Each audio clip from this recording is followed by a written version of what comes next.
أهلا وسهلا أعزائي المتابعين. بسعدني بشرفني إنكم تنوروني بقناتي وتشتركوا وتفعلوا زر الجرس.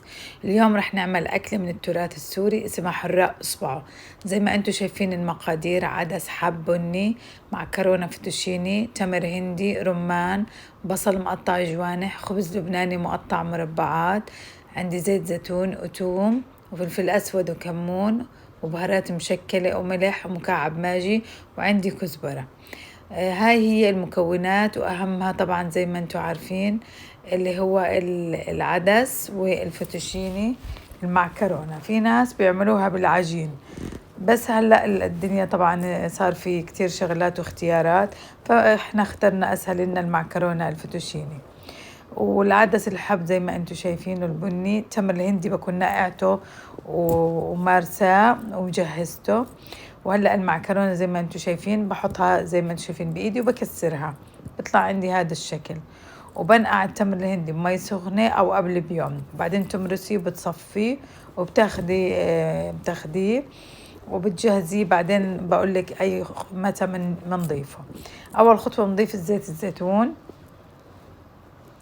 بعدين بحط بصل مقطعة ناعم، بضلني أقلبها زي ما انتم شايفين لما أوصل لهاي المرحلة لما تتدبل.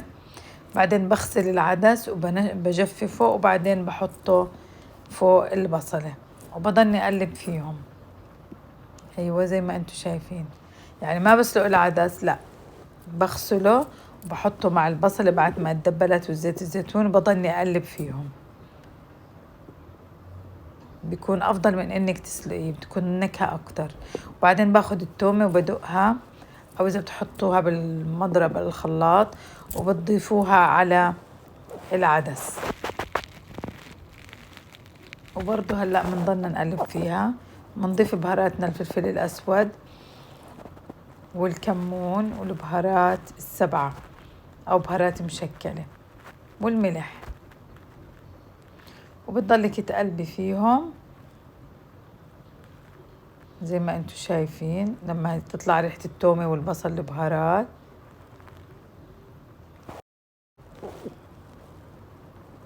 بعدين بضيف عليهم المي. ايوه هلا انا بضيف عليهم مية مغلية من الكتل، وبخليهم يتطبخوا مع بعض. بضيف الماجي وبخليهم يتطبخوا على الهدوء. وشايفين كيف وصلت لهي المرحلة؟ بنزل التمر الهندي زي ما قلت لكم، تنقعوه قبل بيوم، او اذا كنت ناسية بمية سخنة بتخليه منقوع لمدة ساعة واكتر، بعدين بتمرسيه بتاخديه بتصفيه.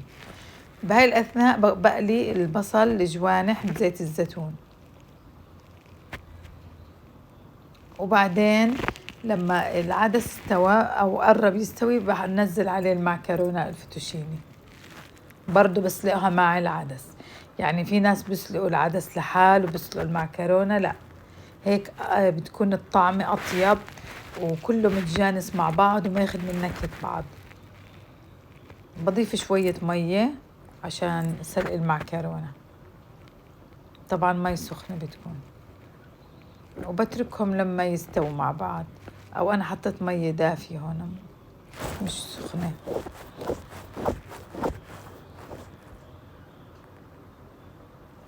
وبتركهم عاد يتسبكوا مع بعض. بكون مجهزة هاي الأثناء الكزبرة، ضمة كزبرة أو ضمة ونص، هم ضمتين، ضمة ونص بضيفها وبخلي نصها بزينه.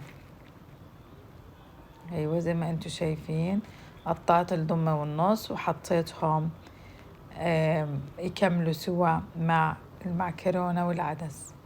هاي المرحلة الأخيرة ما بتكون مرقة ولا المية جافة عنها، يعني فيها شوية سائل عشان لما تبرد بتتماسك.